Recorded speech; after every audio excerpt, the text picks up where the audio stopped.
Oh, now we're live.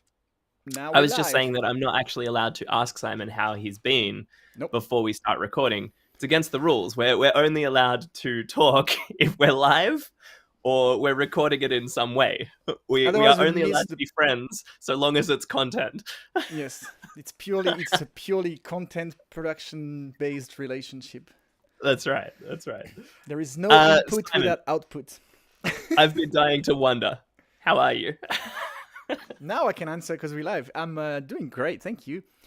That's excellent. Very well. I'm in the middle of a lot of transformation. It might not look like much because I cleared just the background, but we Yeah. can talk about this at the end. I've been getting rid of the 1,000 moving blankets everywhere because it was just making me feel like in a cave. Mm. And I've built 7 very big uh, Ooh. sound panels. So that's just the wood frame, but then there's like insulation wool and wrapped in fabric. And That's sick. I'm just gonna change my. I'm just gonna hide you for 1 second and just show me. So you can see there is one up here, Cool. and then one behind the basket there. Like they're like massive, almost like base straps. These 2 in the corners, and then I have thinner ones. I have 1, 2 on the wall here, 1 on the wall, and then the coolest thing is before. That's why we delayed the call the half an hour. There's one above my head right now, which is a ceiling cloud, whatever, hanging with chains. And but it's with all that said, it's probably sounding worse now because I'm halfway through. Like I moved all the stuff, but when I finished installing them, Right. it's actually gonna sound really good. Well, you And sound fantastic this end. oh, good. Yeah, it's amazing. The when I kept my blankets and I added the panels, and I was like, oh, now it's like recording studio, like zero echo. And the dream is to get rid of all my, like I have these light stands with blankets hanging everywhere to make like Right. some absorption, and I want to replace all of this with night. It almost looks like picture frames, and yeah, just have a pleasant working environment that Yeah, is that's actually that's a acoustically good way nice. to go. Is the what's on the inside? Like it looks like it's a wooden frame with material Yep. stretched and like tightened around it. What's the what's inside? So there's the wooden frame, and then so it's not too heavy because it's 90 centimeters deep. The frame is just 90 mils. Sorry. Uh, so the frame is 30 mils, and then I've got some MDF, almost like cardboard, really thin particle boards to make the walls in a more lightweight thing. And then there's like literally insulation rock wool, audio rated. Like I wanted to go with the safest product, which is like recycled denim or like something that's completely harmless. But in Australia, it's impossible to get that unless you're like a builder and you order 600 bats or whatever. Right.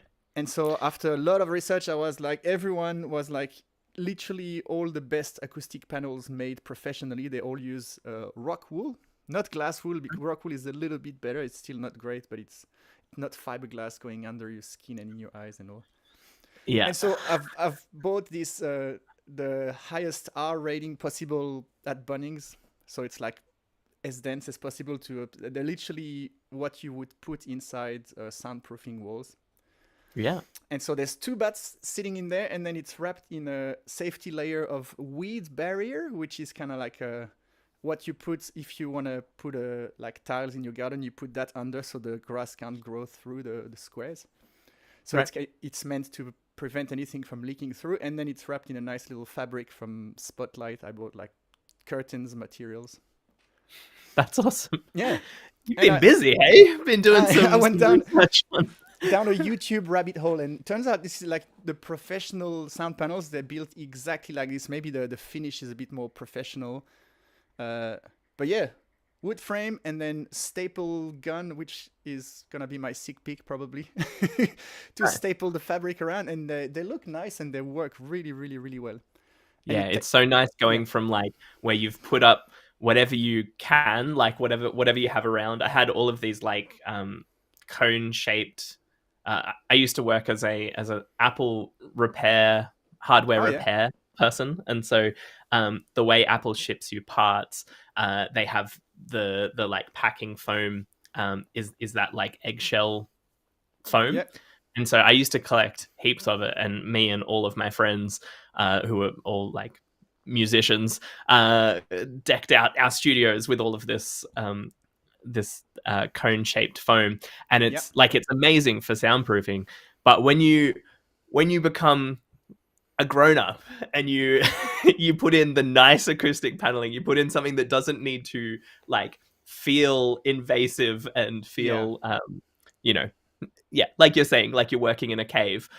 Once you can make the nice panels that do the same thing, it's just such a game changer. Getting everything out of the way and actually just putting up the ones that you need. Like a lot of people, and I did the same. Put like the cone stuff or the foam all over the walls, like just cover every surface. yeah, And it's actually not required. You can do much less than that and use yeah, the power of physics to yeah. to work out where you need to place them. I've got the two on each side on the what's called the immediate reflection, like the first thing that bounces back. And so I've got two on each side, and then the problem is there's nothing behind me, which is what I'm gonna do next. And I have one above me, and then the in the corners as well. So, and the rest is Sick. bare wall. So the idea is the whole room kind of looks nice like this, not the Mm, boxes, but where up to now this part was nice, and everything else was like an absolute cave of sheets and covers and blankets. And when my wife walked in, she was like, "Oh my god, how do you work in these conditions?" So now the yeah. idea is like the whole room's gonna look pleasant because it's literally like big picture canvases instead of makeshift blankets. Yeah. And like you're saying, everything else can then be nice and exposed. Like if Yeah, you treat the room properly, then you can have a nice exposed wooden desk yeah, because there might be reflections, but they die out very quickly, yeah. So which if is you what you want. if you if people are interested, I'll put a couple of YouTube videos that inspired me for the build. Turns out it's actually pretty easy. I've got zero wood crafting skills. Uh, we'll talk about it at the end a little bit, but yeah, it's actually quite easy. They look pretty dodgy, but they work and they're functional. And I saved like, I think with the I've done 7, and I think buying one professional would have possibly be more expensive than all the, if you don't count the hours, because it took me like a whole weekend to build them. But like I feel like I saved money and I learned skills, which is very nice. Nice. All right. All right. How I'm are going to you? start the episode. I didn't How am ask you. I? I'm good. Last week was incredibly busy. We will get into this shortly, but last week was GA week at Supabase, Mm-hmm. which was yeah. I can't tell you about it because see now we've got like things that I can't talk to you about before we start streaming, and then we've got things we can't talk about in the little like bit before we like really start the episode. And so you'll So hear let's all about it start. soon, Simon. Yeah. Yeah, stop asking me questions I can't answer. All It's right. it's secret. Well, I have one question. What is GA? Because I thought launch week would be LW. So launch week, yeah. So look, Simon, hang on. All right, let's start the episode. I'm starting it here. Didn't I thought it started when we went live. People like Yeah. I mean, to hear me well, but talk. maybe Whatever. in that case, Welcome this to the is about to NavBar. be very confusing. The official discussion that brings value starts now. All right, here we go. Simon, welcome to another week of the Navbar. Woo! I thought a fun way to do this episode would be recapping what I've been very busy on last week, which was GA week at Hey, Supabase. So, do you GA. have any questions about the two letters G and A? Yes. What does GA stand for? General availability. Is that what it You means? are correct. Yes, GA stands for general availability. So this usually at Supabase, if you're following Supabase at all, or me, you would know that we do launch weeks every 4 months or so, Yep. and they are an opportunity for us to shout about all of the things that we've launched, and basically like launch or highlight a different feature each day, and then there's a collection of other features that go out around that. And so this one was a launch week, but it was a special launch week where we were actually announcing that we were going into general availability. So Supabase is now GA, which the biggest surprise for most people was that Supabase was still in Was beta. nuts. Yeah. Everyone's Yeah, been using it forever and it's like seems very mature, and you're telling me that it was kind of like beta. let's yeah, let's test the that's pretty water. much every Wow. comment we got for that whole day. We're like, Supabase is GA, and everyone's like, wait, what? What? Supabase isn't GA? The thing I have in um, production? yeah, that's right. But yeah, we had a lot of milestones that we personally wanted to hit before declaring ourselves GA, Yes. and so we are now hosting over 1 million databases, which is amazing. Wow. Um, and we've been HIPAA compliant for a while. That was another announcement from a different launch week, but that was something else that was on the list.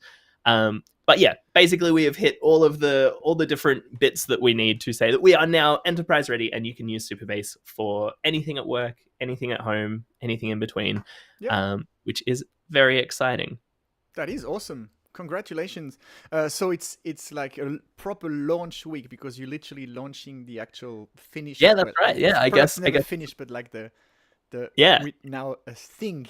And so yeah. you Everything launched. before this has just been playing Yeah. around in beta, and now we're serious.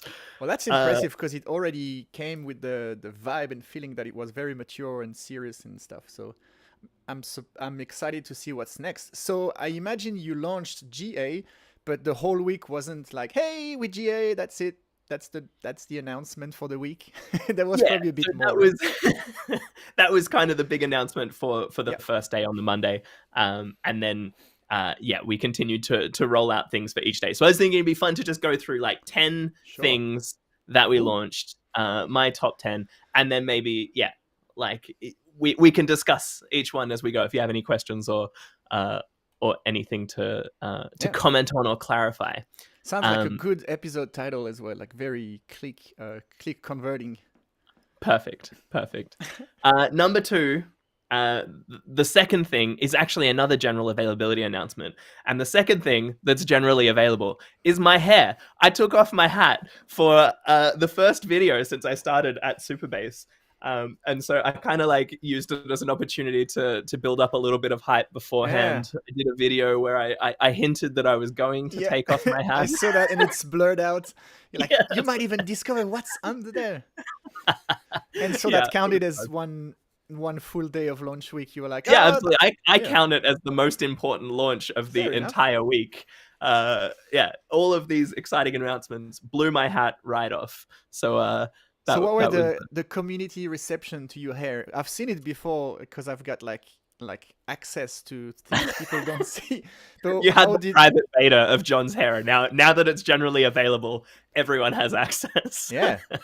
Did you have a lot of people People, commenting they thought you would be bald because you always have a hat? yeah, Or, yeah, yeah, everyone thought I was like hiding something. Like, why yeah. is he wearing a hat? Really, it's just because I don't want to have to do my hair every time I do a video. Usually, by the time I get to doing a video, I'm like, oh, I've spent so long planning this out, and like everything's finally at a point where I have some time to record this. Except I the need to hair. hit record, and so just chucking a hat on is like, yep, cool, job's done. Yeah. Whereas now I need to. There's another thing that I need to make sure is right before I hit record. The lights, the microphone, the Yeah, curtains, the yeah, it's hair. joined to Oh, the checklist. I've got like a pre-flight checklist of all the things that I need to check, and now my hair is on it as well. Yep, got to take a sip of water. It's we very did not do important. this. Oh, That's well, we should quickly take a sip of water. Oh, terrible. Simon's drinking the spicy water. Yeah. You remember I call it like this. It's always important to have a synchronized sip of water. I hope everyone listening also took that opportunity to hydrate. It's Mm. very important. And so yes, the kind of my go-to response for everyone commenting about my hair was that a big grown-up GA company deserves a big grown-up DevRel. So it was time to remove that. It was time to take this a little bit more seriously. So But yeah, are you now committed and stuck in the fact that you have to not wear a hat for the rest of the year next until next launch week, or yeah. Oh yeah, and then do you allow maybe yourself to maybe go back to the hat? yeah, well, and maybe we'll have enough like new viewers, new subscribers that it'll be like, I'm gonna put the hat back on. What color hat am I gonna wear? Like maybe they won't Throwback. know that I Yeah. used to not wear a hat, and I could just keep alternating every like year or so, Do taking the the hat off and then do the putting it back on. purple super base hat. That was a good one. Did I tell you the? I may have mentioned on the NavBar. Did I tell you the like the secret behind that purple one? Well, I know you made it with DaVinci Resolve. I don't know why, but Yeah. yeah, there was a running joke of the you should go purple. Yeah, I was like, oh my god, I've frozen. I can hear you, but you froze. Hey, he's back. There we go. Okay, weird. Yeah, so for that launch, that was last launch week. I wanted to do a different hat every day, but I only have two different colors. I've got a black and a white one.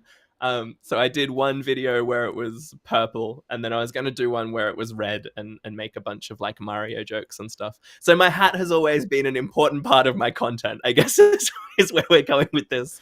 Yeah. And so I think what I'm going to do is put it out to the community and do a Twitter poll and ask hat or no hat. I should let the community decide. How do Oh, you want to view these videos? Do you want to view them with a hat? Because they seem to really actually care. Most of the comments we got on the videos throughout the whole week were about me removing my hat, either very supportively that I removed my hat, or very not in support of me yeah. removing my hat. So it's Fine. Oh. I feel like it's there are people with strong opinions either side of this. So I think we need to put it out to the community and let the majority decide, I think. Yep. I like it. I like it. Thanks. What is number 3, if I'm counting right? Number 3 is the Bootstrap CLI. So we have now launched a nice single command to be able to get started with Supabase as quickly as possible. And so you can just run npx or bunx and then Supabase Bootstrap. And then that will basically step you through a collection of questions, kind of similar to like the Astro Yeah. CLI was a big inspiration. But it steps you through a series of questions to kind of determine like what kind of app are you trying to build, like what framework are you using. Yeah. Well, it's going to have a lot more templates built into it. At the moment, it's just got 3. But yeah, if you want to get started with a Next.js app, for example, you just run that command, select the Next.js starter, and not only does it create the local, like the Next.js app that Yeah. you want to connect to Supabase, but it also creates a Supabase project, like a hosted Supabase project, and wires up all of the like interface of running locally Ooh. and then pushing changes to production. So it Does kind of it gets you. does it include authentication out of the box with It create does indeed. account, change Yeah. password, all the Oh wow. Yeah, so the Next.js one is a starter template that includes all of the auth stuff. It's all configured for cookie-based auth, so it Yep. works across all of the Server Next.js side. Yep. stack. That's And great. yeah, that one's very exciting. So at the moment, we've just got the 3 like initial templates. I think it's Next.js, Flutter was one of them, and I forget what the third one was. But we are planning to build a bunch more of those. I'm actually working on an Astro one and a Remix one. Yep. And then we'll also be opening it up to the community so that people can build their own templates, similar to like Remix stacks, Yep. but That able is to great. to trigger those from the CLI, which will be awesome. This is great. Good stuff. Good on you. Yeah, that the Astro one is just so nice. Like for anyone who hasn't run it, go and run it. Go and start I will go a and new try it. Yeah. Astro project. It's So you also get authentication cookie based with Astro. with the CLI. Yeah. Or you mean when I build mine? Yes. No, no. So When you through go bootstrap dash dash Astro, whatever you pick this template, does it come yeah. also? Once I build it, at the moment we just got the Next.js one. But yeah, when hopefully yes, right. Yeah. over the next couple of weeks, I'll finish off the Astro and the Remix one, Yeah. and then yeah, you'll be able to do those as well. And also, I'd like to put together a Nuxt example. I haven't got much experience with Nuxt, but from the very little amount of experience that I have, it seems awesome and seems very similar in the pieces that it gives you, very similar to like Next.js or Astro or something like that. Yep. In So yeah, concept. Yep. Good that's stuff. number 3. Number 4 is this one's an exciting one. It's been like available in private alpha, I think it was, for a while, but now it's in GA. public beta, open beta, which now it's GA. It's not GA yet. It's open. It's publicly available, but in open beta, which is branching. So this is Yeah. it's only available to Pro and above, so you can't get this on the free tier just Yep. because it's already expensive spinning up databases for everybody. What branching does is allows you to spin up lots of databases, and so it gets even more expensive, Yes. exponentially expensive. And so what branching is basically like you can think about it like how you work with Git or GitHub, especially if you're using something like Vercel.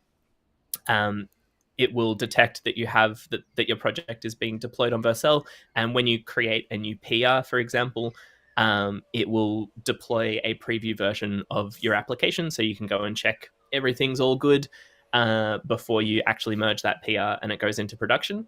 So this is a similar thing, but also connected to your database. So it will spin up a a temporary database that is includes all of the changes of your PR. So Yeah. frame right there. That is That awesome. pick the best frame possible. Yeah, yeah. So if you imagine you're building like a feature that is adding comments to blog posts or whatever. You've got a blog, you want to be able to add Mhm. the ability for people to write comments. That feature isn't just like a visual change. Like that's also going to require changes to the database. You're going to need to add a comments table and link it to the posts and all of that stuff. And so branching allows you to track all of those changes in migrations along with the actual feature that you're deploying or Mhm. that you're merging on GitHub. And when you open a PR, it automatically detects that and it deploys a new Supabase database that has run all of those migrations. And it's connected to your Vercel instance or whatever you're using to deploy your application. And then when you merge that into the main branch, it will automatically run those migrations on your production instance of Supabase. Wow. So This is yeah, nice. super cool Yeah. integration. It's always one of the trickiest thing when you work with a database. And you're like, oh, I want to try something a bit different, but you don't want to obviously touch the prod database, and then you have a local different thing, and you're like, how do I? It's really nice that you can literally branch off. It feels like you have more version control of everything, including the database, which is super That's right. cool. Yeah. It is. Yeah. It's very cool. And also it takes away that like, that kind of manual dance that you need to do of like, do you deploy the changes to the database first? Do you launch the new version of the website? Like obviously you need to push out the changes to the database because otherwise you'll launch the website and then it will be trying to use a table that doesn't exist in the database. And so by doing it like this, it's more like you're doing it in lockstep and the new changes to the database are being deployed at the same time as the new version Yep. of the site, and so everything kind of Yeah. So wires up. you don't have to choose which version of the broken temporary site you ship to. Yeah. Do I want the to database to be broken, or do I want the site to be broken? Yeah, yeah. you can have everything working at the same time, which is very And exciting. so the Vercel or whatever, wherever you deploy to will do all the migrations and the code changes and wait for all of this to finish and then Yeah, so literally it's all do in the the GitHub integration. actions. So at the Wow. moment, I think we've just got GitHub. Yeah, I think we're working on other integrations like GitLab and things. But at the moment, the first version is a GitHub integration, Yeah. which basically, yeah, keeps all of that in sync. So whether you're using like Netlify or using Vercel or something else that's deploying that preview, everything in that PR gets merged and deployed all as one, which is very exciting. It is exciting indeed. Well done. Number Number 5. 5 Ooh. is uh, these are uh, kind of related to each other, 5 and 6, but I'm going to keep them as separate things. The first one is Splinter, which is our Supabase linter, which is a collection of tools. It's two tools, which is a security advisor and then a performance advisor. And so what this can do is it introspects your Postgres database and it looks for common like issues or performance problems that are common in Yep. relational databases, or more importantly, security ones that you definitely should worry about and and address quickly. So each Yes. of these like suggestions are broken down into whether they are like errors, which are ones that you should definitely fix very quickly, because potentially your user's data is exposed. Good Um, stuff. the second one is warnings, which are like these would be good to fix, and then suggestions, which are usually like, you could optimize this, you could make it even better. Yeah. But yeah, because it's broken down into that kind of like traffic light system of very serious down to like these are just suggestions. It gives you this nice kind of like itemized like laundry list Yep.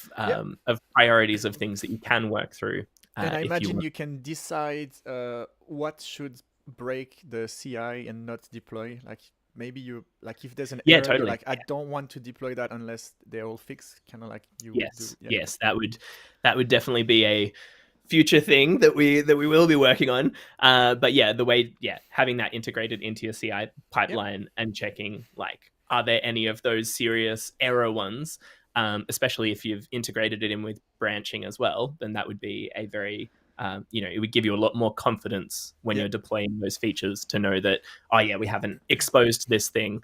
And you can also because it's all just Postgres, you can write your own linting rules as well. So if there are things that are Oh yeah. specific to um, your business, and there are certain things that you've decided as a team you don't want to do at the database layer, then you can write those linting Yep. rules and also check them against your Supabase database, which You is can do sick.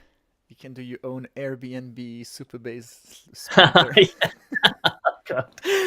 Oh man, uh, linters have come a long way. Prettier just really like won that. I don't think yeah. I've I don't. Yeah, well, maybe linters and things are already just automatically configured in stuff like Next.js and Astro and things, but I just have not thought about linting Yeah. since I started using Prettier, and it just kind of you know did the main stuff for me. It does. I have a few questions. So All right. does it look at it like you talk about performance suggestions? So it said, hey, if you add an index to this table, you might be able to drastically improve the performance stuff like this. So does it kind of teach you about databases? Exactly. Yeah. Yep. So it will say, "Hey." So the index is a really good example. One of the common things that people do is create a foreign key relationship with another table. So you have a relationship between two tables, and if you like by automatically every table, the primary key is indexed, but Yep. the column that you're using as a foreign key to the other table, as in if you have posts and comments on your comments table, you might have like a post underscore ID column, and that points back to the post that the comment belongs to. Yep. In that case, you would want to have an index on the post underscore ID column of comments. And so that's a common one that people don't think of because you're thinking of it in terms of just the comments table. But when you're connecting to another table or uh, like joining another table, that is an expensive operation, and you can do it. You can make it a little bit more performant by adding an index. So yeah, looking Yeah. for those opportunities of things of performance things that you can improve, and not just that there is a problem, but also giving you the suggested solution to it. So Oh, nice. you can run this chunk of SQL code and it will generate an index for you on this particular thing. And then you can dig deeper into it also links off to the docs page where it explains in depth like the problem that you're actually trying to address, why you want to address it, and again, how to do that, which is very That's cool. great. Yeah. That reminds me at Epic WebConf where I was last week or 2 weeks ago. Tyler Benfield did a talk on database performance, and there was all these little tips about like how adding like he would have a client saying, oh, there's queries take like 300 milliseconds and they run like 100 million times per hour. And then he was like, oh, there's no index, let's try add an index, and it just completely eradicate the problem. It would be like sub millisecond, like like the performance gains were really cool. And he kind of Yeah, it's explained amazing. why like instead of looping through each stuff until you find it, like the index lets you just target that one specific thing. And yeah, that was really cool. I learned a lot. Yeah, it's amazing how much it improves things, especially as your database grows. Like when you're just building like, a small side project and you're the only user, probably not going to experience much of a performance benefit putting indexes places. But uh, At once you scale, yeah. actually, once you have a significant app that's growing and growing, indexes become exponentially more important. Yeah. Which brings me to number Uh, 5, uh, uh, which I uh, said uh, was, oh no, he's not ready. I have one more question. Does it also look at your templates and tells you if you do a loop and inside the loop you do a query that's like the n+1 thing? Does it say, Uh, hey, you should use eager loading here, so you only have one query instead of 71? No. So this one just introspects your schema itself. So Yeah, it looks it's a at, database thing. Yeah.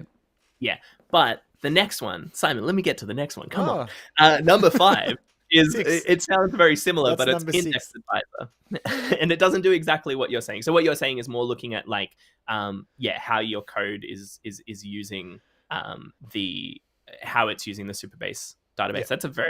That's a very good idea, Simon. You should come work at Supabase. No, the yeah. So the next one is Index Advisor, and so it sounds very similar, but the difference is the Security and Performance Advisor that analyzes or introspects your Postgres schema and looks for those common problems of things that mistakes people make with at the schema level, Yeah. whereas the Index Advisor looks at your actual usage. And so it looks at like you've sent all of these queries, like you seem to always be selecting your users, but you're always filtering it down by email.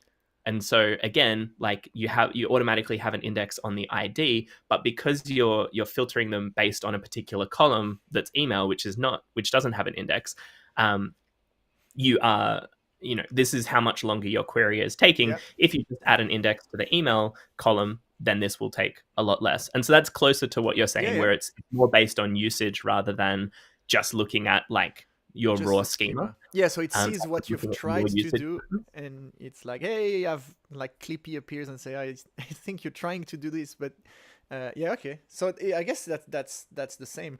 It's not at the template code level, but it's like it Mm. sees, hey, you fetch the user and then you fetch the 71 posts inside each user, and so you've got this cascading n+1 problem. Yeah. Yeah. See, that's what I think it doesn't address, which would be really interesting to address. Like the Index Advisor is just saying like, hey, you're trying to, like, whenever you look at this table, you're looking at it based on a particular thing that isn't indexed. So you should index it and then it will be faster. But the thing that's interesting about what you're talking about is more like, hey, it's not very normal for the same application to request the top level user and then request each of their posts individually. Like it feels like you're sending 500 queries when you could probably slim this down to just one. So yeah, very good feedback. I'll feed it back to the team and see. Oh, I've frozen again. It's okay. The See sound what we stays come okay. out with. Yeah. So that was that was 6. number 5 and number No, 6. that was number 6. Yeah. Yeah. Number 7 is native AI support in edge functions. Oh, And of so course. previously, like every launch week, we obviously have some AI stuff that we launch with. We have a large toolkit of AI things that you can use with Supabase. And so one of the issues that we saw from something we launched previously was we were recommending using embeddings.js in edge functions to create embeddings for things that you want to build AI apps on top of. And so in this last release, we have actually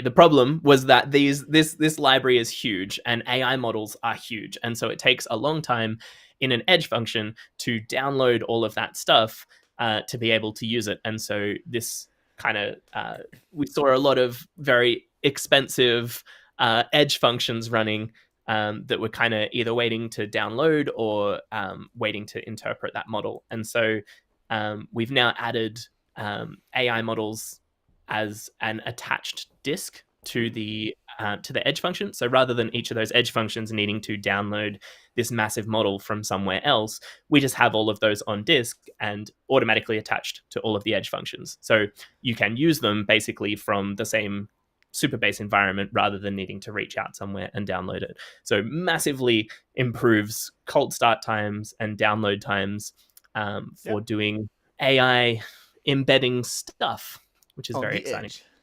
On the edge, edge, edge AI. It's yeah, it's been a lot of fun. Yeah. Uh, so I recommend you check out the video for that one, where I go through a much better explanation and a bit of a demo as to With or how without a to hat? without a hat. Yeah, Ah. Oh, the whole long every trick single is one, or each one of the GA videos, hatless. Serverless, hatless, hatless, headless. edgeless. No, Cool. originless. I guess Or, that's what the edge is. yeah. Number 8. Or do you have any questions on AI No, things? I will Yeah. check out the video. Yeah, cool. Number 8 is S3 compatibility with Supabase storage. And Ooh. so, yeah, you've been able to interface with Supabase storage using the Supabase JS or using our REST client. But now you can use all of these other tools that are S3 compatible, things like DuckDB and a bunch of other things that basically just open up what you can do with Supabase storage.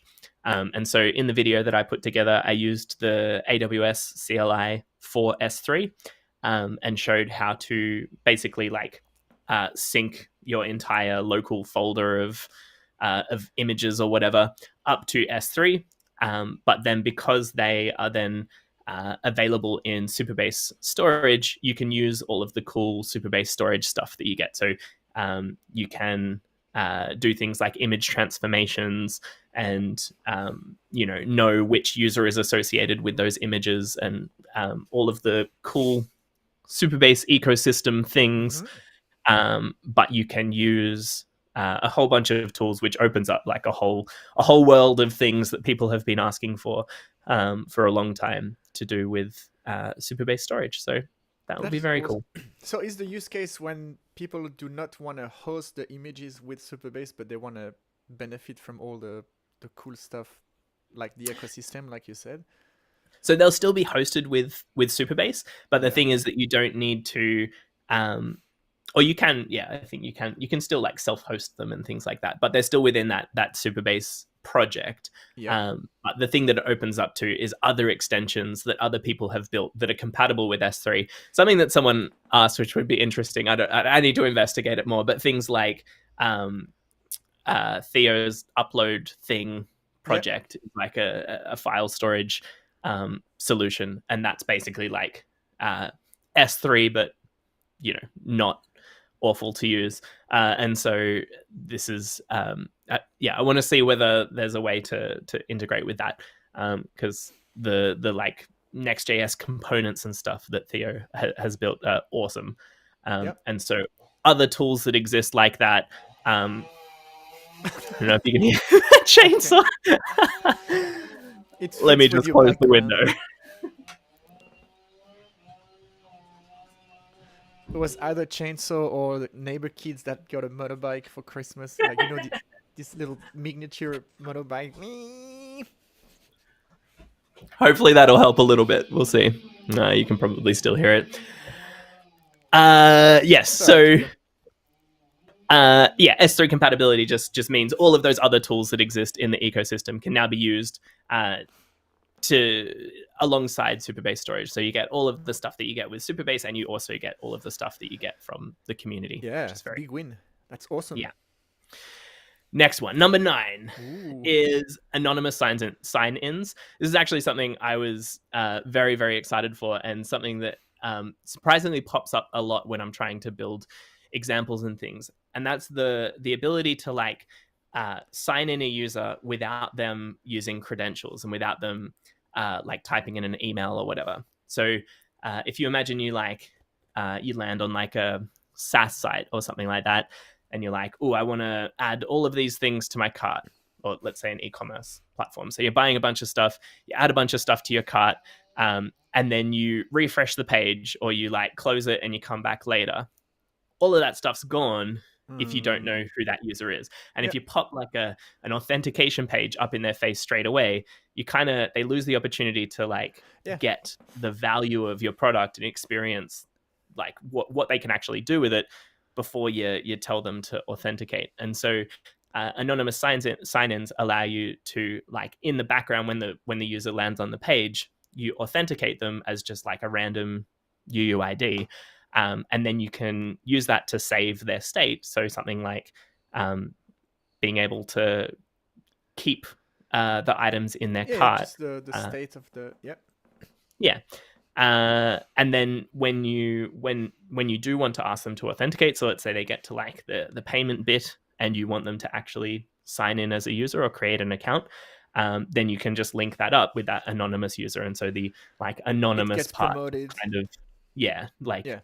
um, just kind of cleanly disappears, and they become a normal user. So And so it's is just that kind of like a step up from what marketing and advertisers do, like put a cookie to just follow that person and say, oh, now we can retarget them. But it actually creates a database record as a yeah, that's right. anon. Yeah, so Yeah. it creates a Supabase user, and they have Which a is ready to UUID and one day everything. be promoted to a real user when they finish Exactly. the sign up flow. Yeah. Okay. Yeah.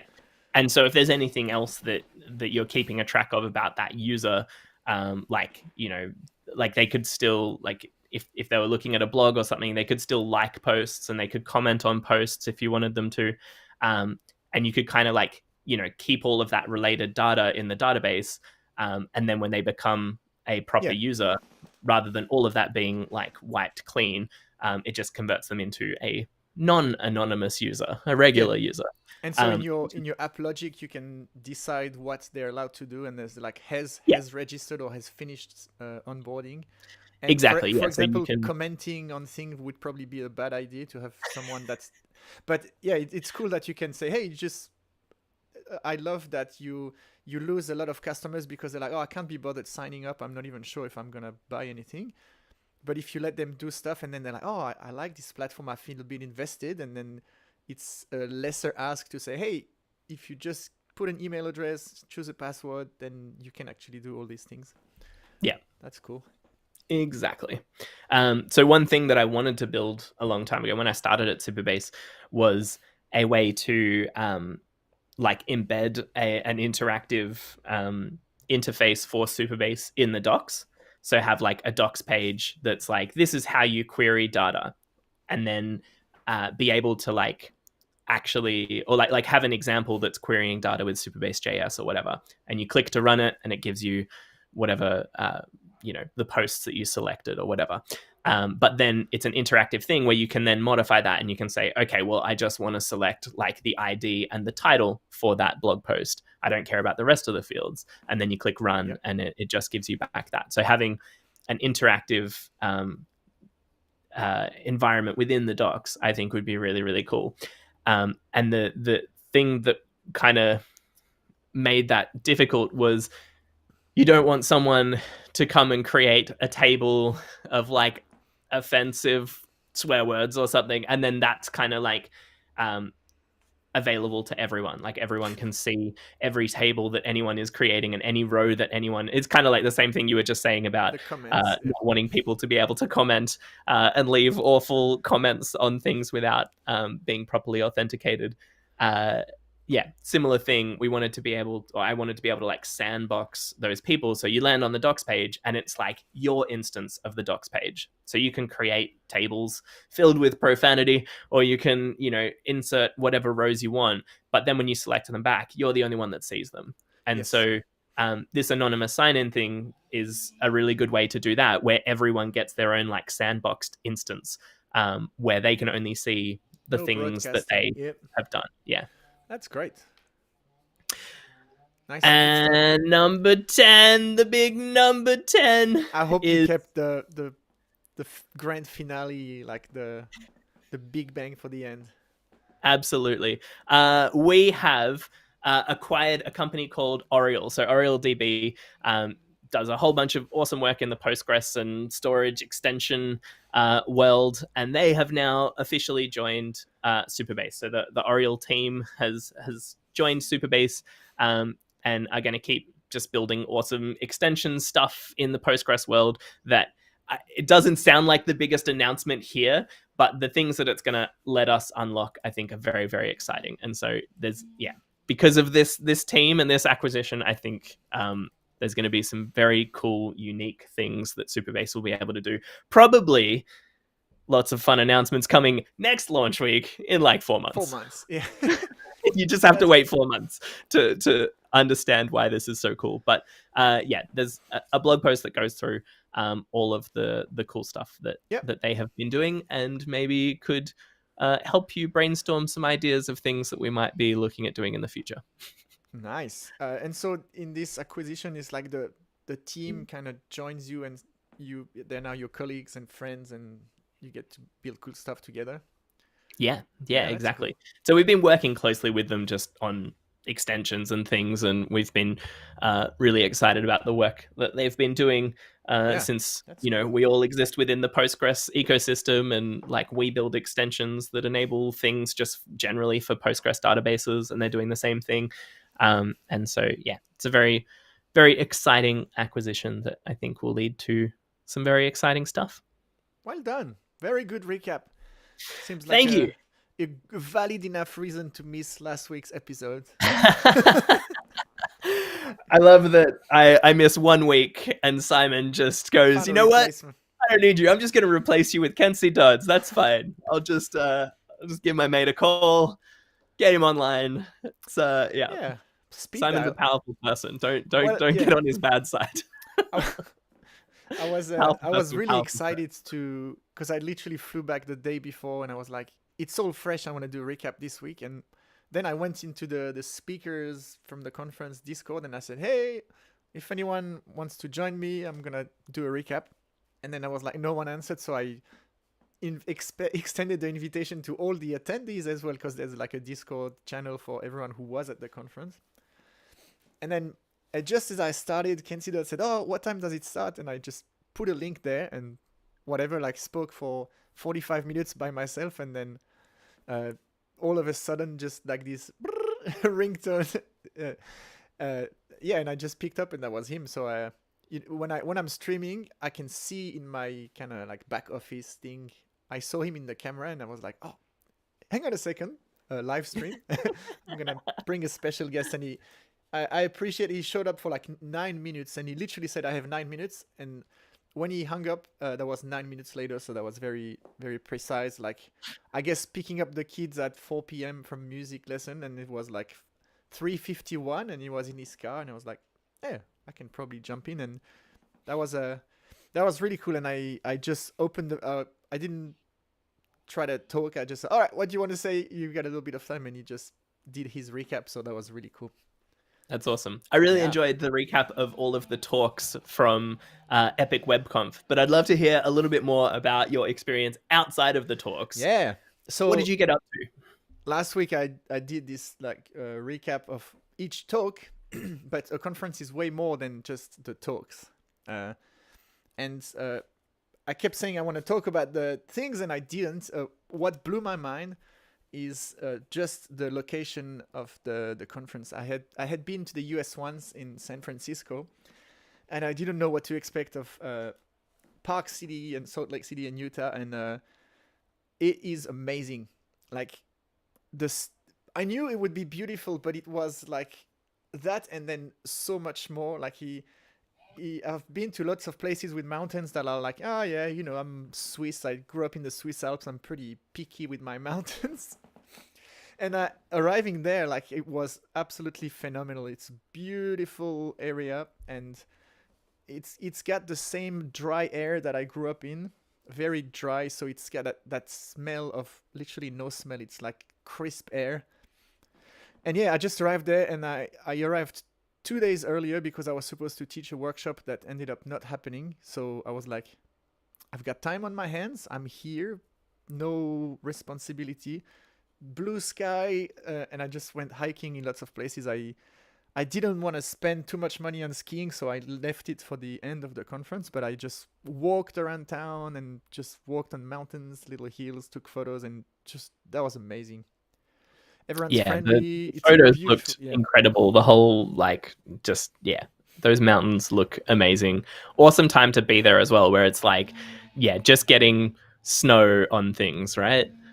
There was a bit of snow, and at the same time during the day you could be in t-shirt, and just if you walk in the as soon as you're in the shadow it's really cold, but in the sun it's just glorious, beautiful spring days. And yeah, it was like Australia and Switzerland blended together, because there's parts of it that look just like Australia, like the house architecture, and everyone has a different color house, uh, this colonial style. Like it looks. Some parts feel like, oh, it could be like a street, like the telegraph pole with all the cables dangling everywhere. I was like, this is very Australian, and the big cars.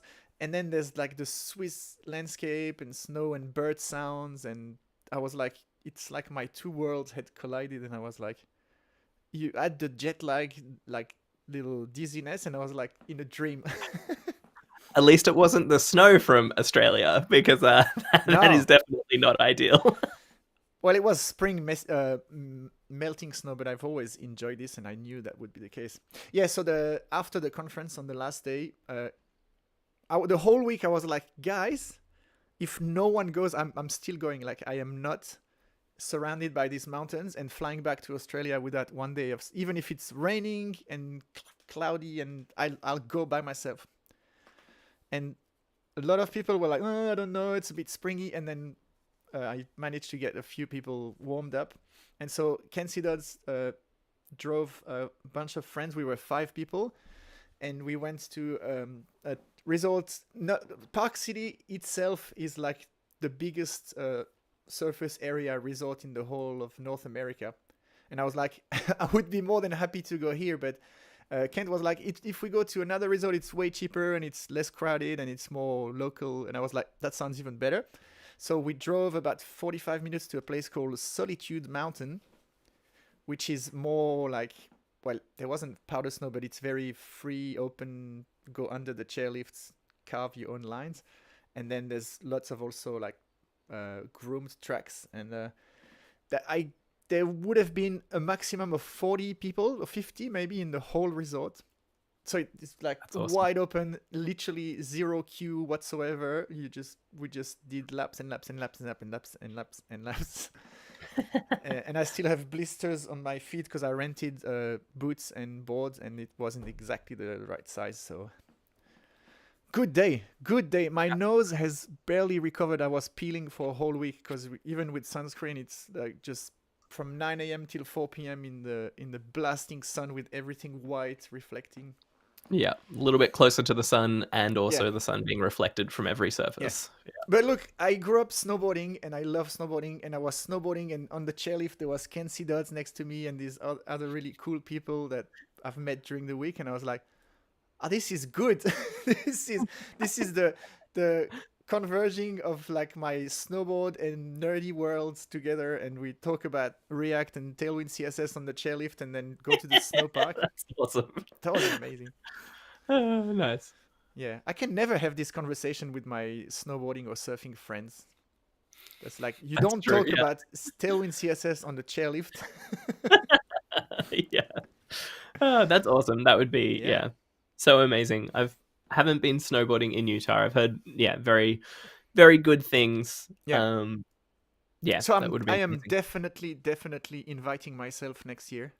Uh, Kent is talking about doing it a little bit earlier in the season, so that and he wants to like try to scale. Like that was the first iteration, and it was 160 people. And he said himself he was hoping between 200 and 150, so it was like within the lower area. And he was like, next year I want it a little bit bigger, and I really want to try to have an official activity day. So like people, I suggested to stay, and the next day we do snowboarding and skiing and ice skating and hiking. Like not everyone wants to snowboard, but like try to do an outdoorsy, because the area is like phenomenal. That would be a shame to go there, do the hotel conference venue, and leave without doing anything, because Yeah. it's like one of these places in the world where you just gotta go explore. It's also, and it was sunny the whole week. So he wants to Cool. try to do it in February or something, where like there's more chances of like epic snow. Actually, there's a guarantee, like the Utah region gets so much snow. Uh, it's not like Japan, but it's probably they claim they have the best snow in the world, and it's the driest, fluffiest powder because of the salt lake that dries the air. And Right. I am keen to sample some of that for sure. Nice. Did you get to ride the famous one wheel? I did not. Oh, I've seen. Kent went with Adam Argyle and a good friend Devon that I met there.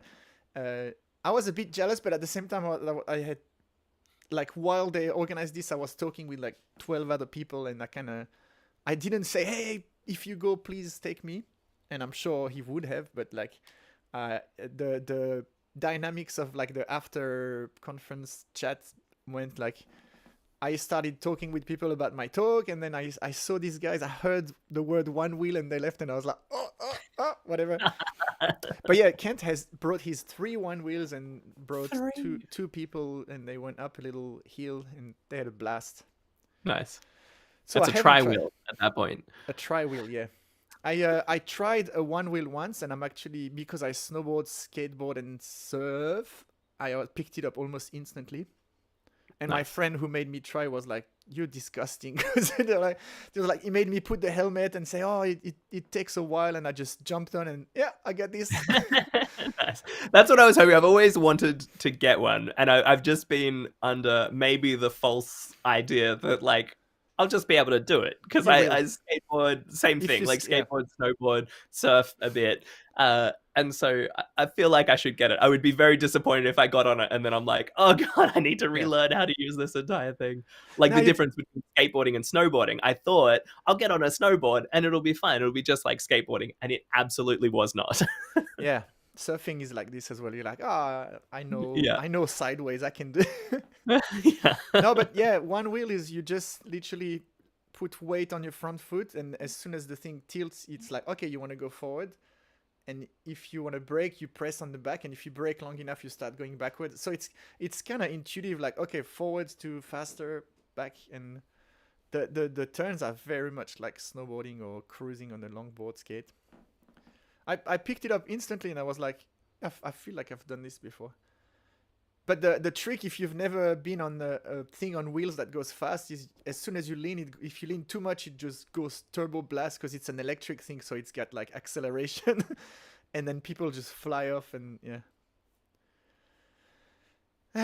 I grew up on snow and ice and all this stuff, so I've basically prepared my whole life for the moment.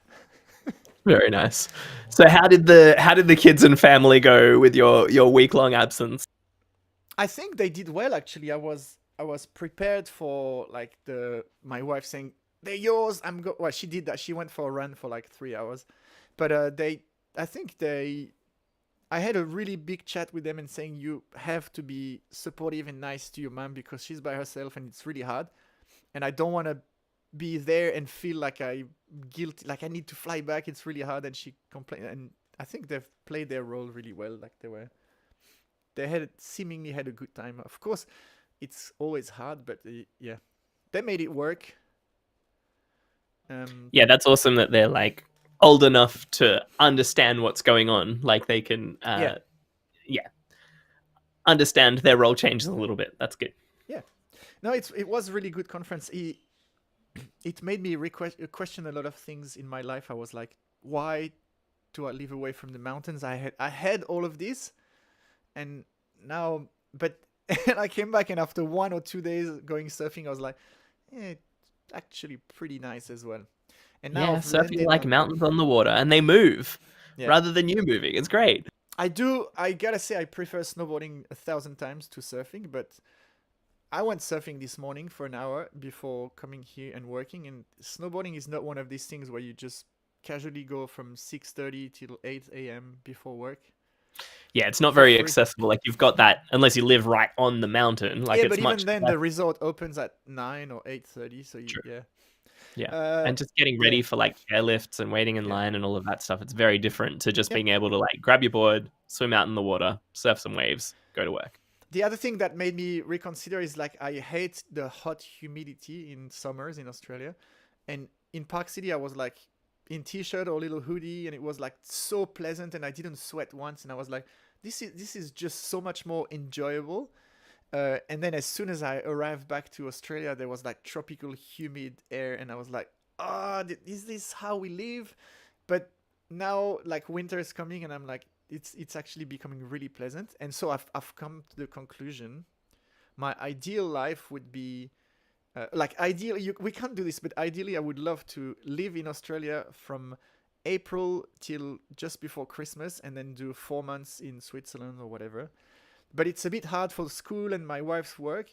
But she's a school teacher, and so she has 6 weeks holiday from Christmas till the end of January. So do the kids, and so there's a very, very, very doable thing where every year we put our house, because that's the hottest period where we live, the Christmas January bit. It's really humid. I don't have fun recording. There's cicadas, there's kids jumping in swimming pools. I always just get grumpy. And I was like, we could put a house on Airbnb every year, and then with the money of the rent, just go live in a winter place for 6 weeks. And then we just completely scratch that. Like, I need snowboarding in my life. Like, you just go crazy for 6 weeks, and I would work, but like just go skiing on the weekends, and like take a couple of weeks off. And then I realized this is probably the ideal combo, because if you do 6 weeks in the snow, you're probably quite uh, satisfied for like another year, and you're like, oh, next year I'll have another 6 weeks, and we can do Japan 1 year, Utah 1 year, Switzerland 1 year. And I think I'm gonna talk my family into this lifestyle, because that's we can do this, and we should do this. Yeah, I like it. Just don't go too far. That the time zone isn't great for me here in Australia to record the The NavBar NavBar, the podcast. 6 episodes of the NavBar. Yeah, that's right.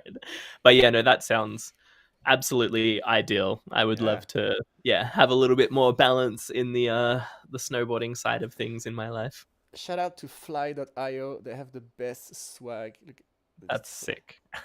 yeah. for, They for made anyone they made this. not watching, there is a fly.io sticker specifically for Park City, the snowboarding Yeah, they resort had. in. I didn't get one, but they had these hoodies as well, and like fluffy. Like, they have this light purple and teal color scheme, which makes everything look amazing. Yeah, yeah, big fan of Fly. So that sounds like you had an awesome time, Awesome, and awesome. probably going to go back again every year. Maybe I'll come along next year. We'll see. Yeah. Well, if you Um, do submit a talk, post-grace we talk, should do a live podcast there, live Navbar. or co-MC. Ooh, Mm. we have to get famous first. Oh, speaking of, like, Mark and Madison did the co-MCing, and they were amazing. Uh, I had heard so many good things about Mark, and meeting him in person is just freaking awesome. And he hyped me up like nothing else before my talk. Like, I was a bit stressed, and I was like walking the stage, and he was like, "Dude, I like the energy. You're like preparing for the performance," and he just like talked me up. And then he did the intro where he got people screaming, and I was like, it just set me. Yeah, Do you mean he's a like Mark Danglish or Texan. whatever I from don't from know who's Australia? no, no, no. Different I Mark. actually don't know his real last name. He's Mark Texan on Twitter, and he does. You should check. He does this really cool motivational "Good Morning with Mark" or something, like motivational speech. He's awesome energy, like super fun, friendly, good guy. He works at Google. Uh, yeah, amazing. And yeah, I just enjoyed, and that made me realize I would probably be scared, but also be pretty good at doing MC one day. If but One day. doing it with another person like you would be awesome. One Let's do day. it. Let's do it. Get React Conf happening in Australia. We'll get a test run. It'd be good. Yeah. All right. Well, what do you have a sick pick for me this week? I know you. you finally, Simon is prepared I have a for the list. sick pick. Let's Yes. do it. So, as I hinted at the start of the talk, I'm gonna do. Can I do two sick picks because I've missed a few? First one, Absolutely. jet lag related. Melatonin. It's the thing that your body produces when it's time to sleep. And there's like supplements that kind of help regulate. So when you change time zone and you gotta go to bed, but it's like 2 p.m. or 6 a.m. in the country you just came from, have a couple of these, and it kind of like tricks you into regulating your cycle. You can't get them in Australia unless you get a prescription, or you're 55 years old, which I'm getting close to. Uh, and so I didn't even know, like, I never really looked into it because I hate like getting a doctor referral, just say, oh, I need to sleep, whatever. Uh, and so I never even looked. People said, oh, just try melatonin. So I struggled with jet lag the whole week in Park City like crazy, because Australia is 8 hours earlier, but the day after.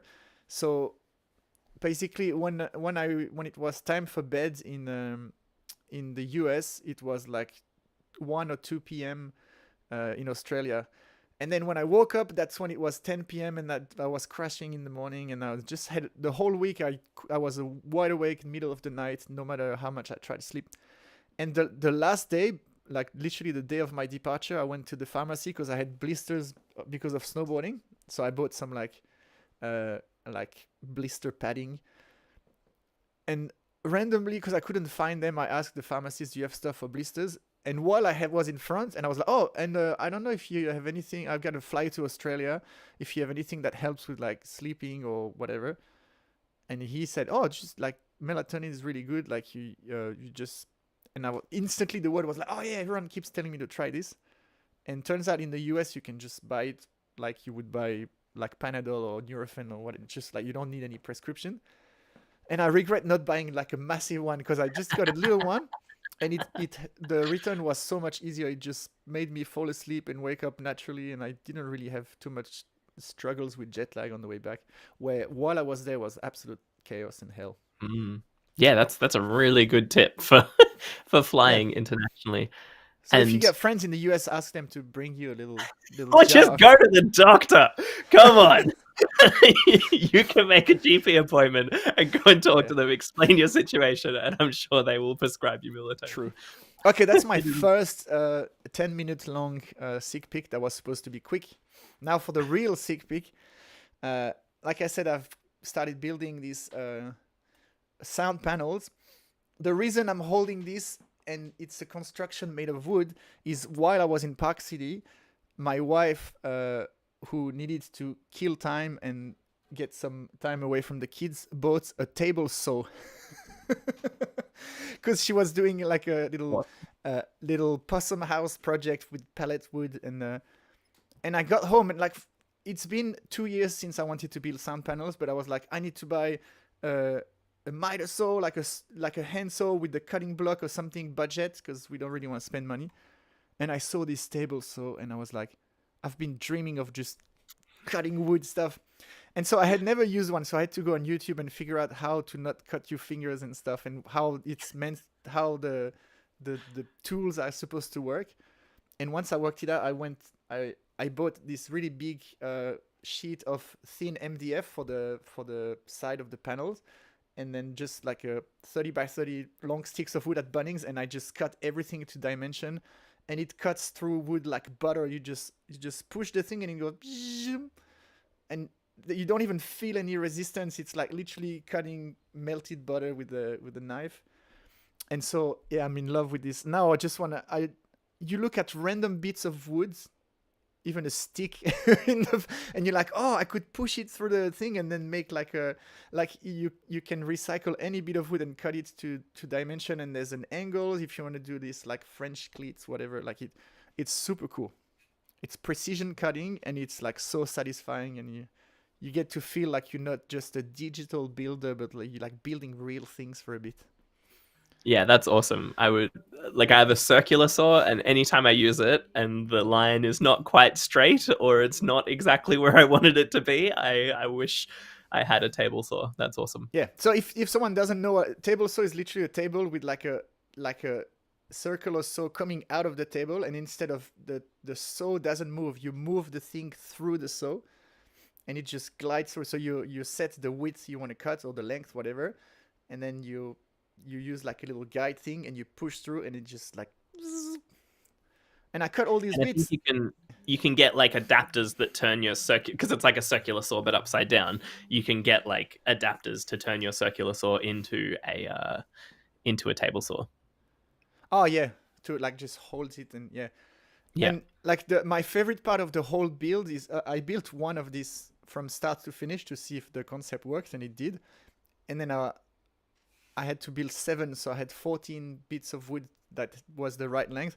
And so I pre-cut the sides and the length and then the panels, and I had all these little stacks of perfectly cut stuff, and I felt so professional. Like I was like, I didn't buy these pre-made, like I cut this to my needs by myself super easily, and it just unlocked a potential of like now anything I want to build a little support for, like I just get a bit of wood and cut the right dimension, screw it in. It's awesome. That's great. Yeah. Yeah. Shout I out to love my the wife and the table continuation. saw. Yeah. I love the continuation of our tool picks. Yeah. Yeah, that is fantastic. And if I'm allowed a very quick one, I will. Save it for next week, Simon. No, because it's really part of the same thing. It's All I right. bought like a staple, not a air pressure gun, literally just like a hand stapler, but that just has tremendous power. Like it's like Ah, it's not just a little stapler you use on the corner of a paper, like it's like in between the nail gun and the little stapler, and you just press on something and you can put staples in wood, like it shoots them. And instead of putting little nails or stuff to put the fabric around the wood, I just go clack clack clack clack clack. It's just great. so quick, and it's super satisfying. It's a great tool. Hand stapler. Nice. Yeah, So we've I'm had done. 3 picks from Simon this week, Yeah. and now get ready to not have any picks for the future 6 or 7 episodes. Yeah. Just batch release. Yeah. Well, my pick is a nice simple one, Hmm? which is a hammock. We bought a Oh. hammock and hung it from a couple of trees out the back, and it is just so peaceful, just hanging in a hammock and just like Oh yeah. swinging gently. It is very relaxing. A great way to take meetings. Probably a great way to do the NavBar podcast. Actually, what am I doing here? We Although should do then an the outdoors one. chainsaws might Yeah. be significantly louder. Yeah. We should do an outdoor special. Yep. It'd be good. But yes, hammocks, if you've got some trees, even if you don't have some trees, you can buy them with like a frame, so they're like freestanding. But Yep. it is just it's surprising how relaxing just gently swinging in a hammock can be. And you can, if you work on a laptop, work from home, have an internet connection out at your hammock, you can get a lot of work done while Yeah. just laying back and relaxing. Would highly recommend. Do you go sideways? Because people that don't know hammocks well, they just go banana in the middle, but you're supposed to go kind of across, so it's nice and flat the whole way. Oh, I don't think I am a pro hammock person. Ah. So I I know think this I've because been doing it correctly. my sister lived in Brazil for 1 year when she was 18, and they literally, I don't know if everyone in Brazil sleep, but where she went, everyone slept like in hammocks, and there would be in a room that just has space for a double bed, and there would be 7 or 8 people just at different Right. height levels crossing.